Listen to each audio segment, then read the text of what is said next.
Merci de nous rejoindre sur Chérif la télévision. Mesdames et messieurs, bonsoir. Bienvenue dans cette édition. Déclaration du point de presse du groupement des leaders spirituels musulmans du Mali pour remercier les autorités du pays de leur implication, participation et appui constant à la bonne organisation des festivités du Mawlud 2017.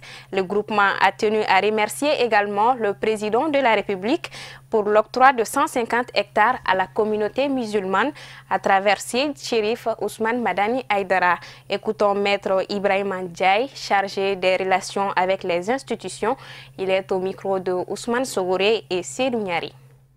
Transmet ses sincères salutations et remerciements à tous les participants, acteurs, animateurs, qu'ils soient guides religieux, imams, prêcheurs et adeptes à Bamako et dans toutes les régions. Salue et apprécie la contribution des tailles, des transporteurs et des commerçants détaillants et surtout pour l'organisation de la première fois du Mawlud qui a eu lieu cette année. Transmet ses salutations sincères et spéciales au groupement des leaders spirituels musulmans et à nos autorités pour leur appui constant, notamment le ministère des Sports pour la mise à disposition des stades à Bamako et dans les régions, le ministère de la Sécurité et Protection civile par la présence des forces de sécurité, garde, police, protection civile et gendarmerie, le ministère des Affaires religieuses et du culte pour son encouragement, son appui financier et moral et sa présence physique, le ministère des Domaines de l'État et de l'urbanisme pour sa promptitude à matérialiser le don de l'espace dédié à la célébration des futures fêtes de Mawlud, généreusement donné par le président de la République, son Excellence Ibrahim Boubacar Keïta, à notre président Seyd Chérif Ousmane Madani Aïdara. Et enfin, et surtout au président de la République, son Excellence Ibrahim Boubacar Keïta, pour son appui moral financier et pour avoir répondu favorablement à notre requête en octroyant à la communauté musulmane à travers Seyd Chérif Ousmane Madani Aïdara 150 hectares en titre foncier. Tout en les remerciant pour ce geste fort appréciable, nous souhaiterions que la procédure d'attribution de cet espace au nom des musulmans soit diligentée dans les plus brefs délais afin de fêter le prochain Mawlud. Et enfin, nos bénédictions pour le pays tout entier, pour la paix, la stabilité, l'unité, le bonheur et la prospérité de tous les Maliens. Et relativement aux questions d'actualité, le groupement des leaders exprime son mécontentement par rapport au problème de Jérusalem. C'est-à-dire la ville de Jérusalem a été érigée en capitale par les gestes du président américain. Et ensuite, nous exprimons toute notre indignation par rapport à l'incendie du marché rose fait à Bamako le 13 décembre 2017, le groupement des leaders spirituels musulmans du Mali. Je vous remercie. Les travaux de la 52e session ordinaire de l'Assemblée permanente des chambres d'agriculture du Mali ont débuté ce jeudi 14 décembre dans la salle de conférence de la dite structure. La cérémonie d'ouverture était placée sous la haute présidence du ministre de l'Agriculture, M. Nago Dambélé, Amadou Kamara Samba Traoré. La tenue de cette 52e session ordinaire de l'Assemblée consulaire de l'APECAM revêt une importance capitale pour les agriculteurs car elle a à son ordre du jour l'examen du procès verbal de la 51e session consulaire et l'adoption du rapport bilan 2017 des activités de l'APECAM. Bon, en fait, les sessions sont des activités que nous sommes obligés de tenir au niveau de l'APECAM 2 fois dans l'année. Et ça fait 25 ans avec la création de l'APECAM. Nous le tenons au début d'année et une session d'ouverture d'année et une session de clôture d'année. C'est essayer de faire le bilan de ce qui s'est bien passé, ce qui ne s'est pas bien passé, où est-ce qu'on doit réagir, comment ça se passe et quelles sont les nouvelles voies à prospecter. Donc ça réunit tous les élus de toutes les chambres d'agriculture du Mali et plus les OPA, les organisations professionnelles agricoles, les secrétaires généraux et les ministres viennent à l'ouverture de cette session. Cette session ordinaire de l'APECAM s'inscrit parfaitement en droite ligne de la vision du président de la République Ibrahim Boubacar Keïta qui est de faire de l'agriculture du Mali une agriculture durable, moderne et compétitive, garantissant la sécurité alimentaire et nutritionnelle. Je pense que la session de cette assemblée est très important pour moi, et surtout la troisième session de mon mandature. Et le statut de l'APECAM dit qu'il faut 2 assemblées dans l'année. Une assemblée pour préparer ce qu'on doit faire et une assemblée pour faire le bilan. Donc aujourd'hui, on est en train de faire le bilan de 2016-2017. C'est pourquoi je remercie le ministre de l'Agriculture, le ministre de l'Élevage et les présidents des chambres d'agriculture des régions qui sont là, le président des OPA, la présidente des femmes rurales du Mali, le généraux et tous les autres représentants du conseil d'administration de l'Assemblée permanente des chambres d'agriculture. Et je suis très content et très heureux parce qu'on va faire le bilan ensemble, parcourir, voir ce qui a été bien, ce qui n'a pas été bien. Et tout ce qui a été bien, on va continuer à faire ça. Et tout ce qui n'a pas été bien fait, on va savoir pourquoi ça n'a pas été bien fait et comment on peut améliorer à faire ça. Parce que ce n'est pas le bilan des villages, des communes, des cercles, des régions jusqu'au niveau national ici. Donc c'est très important. Au Conseil supérieur de l'agriculture, je remercie le chef d'État qui avait confirmé la tenue des subventions de l'engrais à 11 000 francs de l'ensemble du territoire du Mali. Et la subvention des semences à 50% et l'opération des multitracteurs. C'est grâce à ça on avait programmé qu'on va faire 9 900 000 tonnes. Et aujourd'hui, les résultats qui sont là, on va faire 9 700 000 tonnes de céréales et 706 000 tonnes de coton grain. Et c'est la première fois dans l'histoire du Mali qu'on est arrivé à ce niveau-là. Bien vrai que... Durant 2 jours, les participants venus de toutes les localités du Mali vont se pencher sur les thématiques et obstacles qui empêchent les acteurs du secteur à développer leur savoir-faire. C'est un agréable plaisir pour moi de présider la cérémonie d'ouverture de la 50e session ordinaire de l'Assemblée consulaire de l'APECAM. La présente session se tient dans un contexte marqué par les événements suivants. Les prévisions relativement bonnes de la campagne agricole 2017-2018 avec une estimation de production de 9 514 298 000 tonnes de céréales. Félicitations à nos braves. Une production record de coton attendue pour environ 706 000 tonnes de coton graine. Félicitations aux cototiculteurs. La mise en œuvre réussie du programme présidentiel des 1000 tracteurs subventionnés par le gouvernement de la République du Mali et le démarrage d'un nouveau programme prenant en compte les besoins complémentaires de l'ensemble de la profession agricole. Rappelons que cette 52e session consulaire de l'Assemblée permanente des chambres d'agriculture du Mali se tient dans un contexte socio-économique particulier marqué par l'engouement des acteurs des filières agricoles à aller à l'interprofession. Le programme de gestion décentralisée des forêts phase 2 GDFOR 2 a initié une session de formation des agents du développement rural sur la thématique évaluation environnementale stratégique et études d'impact environnemental et social. Les travaux qui ont débuté le 11 décembre devraient permettre aux participants d'être mieux outillés. Abdul Karim Sako, Draman Mali.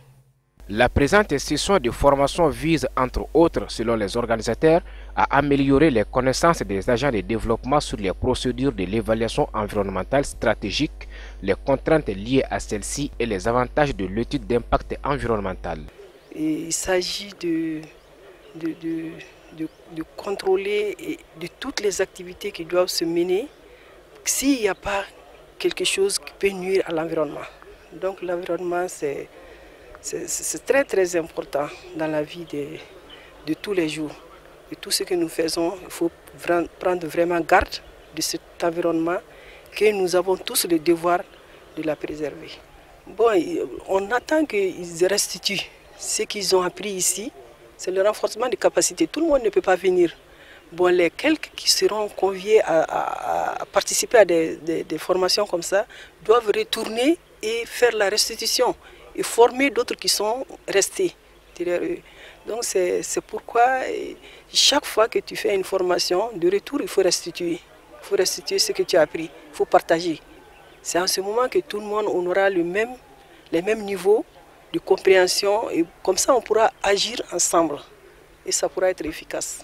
Venus d'un peu partout, les participants estimés à environ 25 apprécient à sa juste valeur la tenue d'une telle session eu égard à l'actualité et l'urgence des changements climatiques. À l'issue de cette formation, c'est d'être vraiment avoir des informations sur les impacts environnementaux si c'est pris en compte par le gouvernement, de voir vraiment les mesures et les normes qu'on a prises par rapport à l'étude d'impact environnemental. Si vraiment c'est pris dans les services, les autres structures, parce que tout le monde sait que la place de l'environnement dans la vie. Si c'est pas l'environnement, s'il n'y a pas l'environnement, il n'y a pas de vie. Donc vraiment, on doit tenir compte de l'environnement par rapport à toutes les actions qu'on entreprend par le gouvernement. Donc avant tout projet, avant tout programme, on doit savoir l'impact de ces projets, de ces programmes-là sur l'environnement. La formation là, c'est tellement important que vraiment on doit revenir et aller jusqu'à la base. Parce que même les acteurs même ne sont pas au courant de l'importance de l'environnement. Donc vraiment, ça ne doit pas s'arrêter au niveau supérieur ou des cadres supérieurs. Vraiment, on doit amener cette formation jusqu'à la base pour que tout le monde soit informé. A signaler que c'est le centre de formation pratique forestier Jean-Djiki Keita de Tabakoro qui abrite les travaux de cette session qui prendront fin ce vendredi 15 décembre. Du 13 au 15 décembre 2017 se tient à l'hôtel Laïko de l'Amitié de Bamako le premier congrès de l'Association malienne d'urologie dont le thème est cancer en urologie, fistule obstétricale et les troubles de la sexualité masculine. Plus de détails avec Tata Touré. Ce premier congrès est une véritable donnée et de recevoir entre les urologues venus d'horizons divers, mais aussi de permettre aux uns et aux autres de se faire une idée sur cette spécialité de la médecine, encore peu connue des Maliens. Cet événement constitue l'aboutissement d'un travail collectif considérable entrepris depuis déjà quelques mois, voire quelques années, dans le seul but d'entretenir les connaissances et de se partager les expériences. Ce premier congrès international d'urologie, organisé par l'Association malienne d'urologie, est la bienvenue dans un pays où cette discipline médico-chirurgicale a longtemps été sous-représentée en termes d'effectifs. Elle occupe pourtant une place importante dans les besoins de soins dans le monde en général et au Mali en particulier, en raison de plusieurs facteurs que sont l'augmentation de l'expérience de vie, les multiples complications liées à la bilharziose dans un contexte de forte endémie, la lutte pour l'élimination des fistules urogénitales qui a suscité l'engagement très affiché de nos plus hautes autorités. Le premier objectif, c'est d'apprendre à nos adhérents les soins de qualité. Et on sait qu'au Mali, on a besoin de ça. Ça, c'est notre premier objectif. Le deuxième objectif pour l'Association malienne d'urologie, c'est promouvoir la recherche. Le ministre de la Santé et de l'Hygiène publique a signalé que ce congrès de l'Association malienne d'urologie permettra donc d'améliorer la prise en charge des patients à travers un renforcement du potentiel des jeunes spécialistes. Il les a ensuite rassurés de la disponibilité de son département à tirer et à faire tirer le maximum de profit des résultats de leurs travaux. Pour ce qui concerne les problèmes des urologues, vous avez dit qu'il y a des recommandations.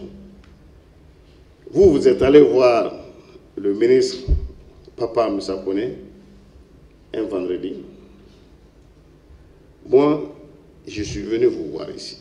C'est ça la différence entre les deux ministres. Je n'ai pas attendu et je n'attendrai pas que vous partiez me voir. Je suis là, donnez-moi tout ce que vous voulez, je signe tout de suite. D'assurer la formation continue des jeunes médecins en urologie, d'autant plus qu'elle est une des spécialités médicales dont la pratique évolue le plus vite avec les nouvelles technologies. Votre congrès, j'en suis sûr, est le fruit d'un engagement, mais surtout de l'audace, car avec les moyens assez limités, vous avez pu organiser et tenir cette rencontre. Et aussi même si les deux départements sont là, vous ne les avez pas attendus pour vous engager. Comme le professeur Sambassou l'a dit, ensemble, nous allons nous donner la main, on le fait déjà à travers beaucoup de projets pour porter encore plus haut la recherche scientifique au Mali, mais particulièrement dans le domaine de la santé. Parce que c'est dans ce domaine que nous avons véritablement des acquis aujourd'hui en matière de recherche. C'est vous dire que les recommandations qui seront prises durant cette journée d'échange retiendront notre attention et seront transmises aux plus hautes autorités. Les trois thèmes, les cancers, les fistules et les troubles de la sexualité masculine, sont des thèmes de santé publique incontestables, d'utilité.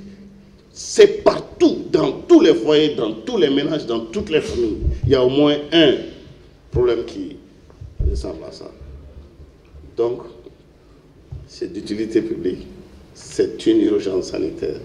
Ça s'inscrit parfaitement bien dans le programme d'urgence sociale présidentielle et parfaitement bien dans la déclaration de politique générale de M. le Premier ministre et parfaitement bien dans l'agenda du ministre de la Santé que je suis aujourd'hui et dans l'agenda de l'enseignement supérieur. Le clou de cette cérémonie a été la visite par le ministre et sa délégation du matériel médical, à savoir la sonde urétérale ainsi que le matériel chirurgical. Et l'essentiel de l'actualité africaine en bref et en images est commenté par Amadoun Diallo. Une réunion sur le G5 Sahel s'est tenue ce mercredi 13 décembre à la Selle Sainte-Cloud, en banlieue parisienne. Les 5 chefs d'État des pays sahéliens ont été invités par le président Emmanuel Macron. L'objectif, accélérer la mobilisation internationale autour de cette force conjointe de lutte contre le terrorisme dans le Sahel. C'est avec une certaine satisfaction qu'Emmanuel Macron a annoncé 2 nouveaux contributeurs financiers de la force G5 Sahel. Je souhaite souligner évidemment l'engagement de l'Union européenne qui s'est engagée à hauteur sur 50 millions d'euros, mais également l'Arabie Saoudite qui contribuera à hauteur de 100 millions et les Émirats Arabes Unis à hauteur de 30. C'est un premier engagement, ce qui n'est qu'une étape de la mobilisation puisqu'une conférence de soutien et de planification se tiendra à Bruxelles le 23 février prochain pour rassembler tous les partenaires intéressés, a déclaré le président français. Au Sénégal, le procès de Khalifa Sall devait s'ouvrir ce jeudi 14 décembre. L'ancien maire de Dakar est soupçonné de détournement de biens publics à hauteur d'1,8 milliard de francs CFA, soit 2,7 millions d'euros. Il devait comparaître avec ses collaborateurs de la mairie de Dakar devant le tribunal correctionnel. Mais le procès vient d'être renvoyé. Le député maire de Dakar, entouré de sa large équipe d'avocats, était à la fois souriant mais aussi par moments très soucieux. Le gouvernement sénégalais a dénoncé mercredi 13 décembre la démarche du Conseil de Paris. Mardi, les élus de la capitale française ont exprimé leur soutien au maire de Dakar, Khalifa Sall. Mercredi 13 décembre 2017, cela fait 19 ans que le journaliste Norbert Zongo a été assassiné au Burkina Faso. Les populations de Koudougou, la ville natale du journaliste, ont manifesté pour réclamer justice et demander l'extradition de François Compaoré. Le frère de l'ex-président burkinabé Blaise Compaoré, qui comparaissait mercredi devant la cour d'appel de Paris, a déclaré qu'il ne voulait pas être jugé dans son pays. L'affaire a été renvoyée au 7 mars. Il avait été arrêté à l'aéroport parisien de Roissy fin octobre. Ils sont sortis nombreux pour réclamer justice pour Norbert Zongo et ses compagnons. Les manifestants attendent la suite de la procédure d'extradition de François Compaoré, frère cadet de l'ex-président Blaise Compaoré. La famille de l'ex-président sud-africain Nelson Mandela s'est dite consternée et indignée par les accusations de malversation à l'encontre de responsables qui auraient détourné et gaspillé pour plus de 20 millions de dollars à l'occasion des cérémonies organisées pour l'icône de la lutte anti-apartheid à sa mort en 2013. L'organisme national de lutte contre la corruption a déclaré la semaine dernière avoir découvert des éléments prouvant que des millions de dollars avaient disparu lors des préparatifs des funérailles de l'ancien dirigeant. L'opposition a été parmi les premiers à sonner l'alerte, exigeant une enquête sur l'utilisation de l'argent des contribuables pour les hommages et funérailles un mois après les événements. Voilà, c'est ce qui met fin à cette édition. Merci de l'avoir suivi. Bonsoir à tous.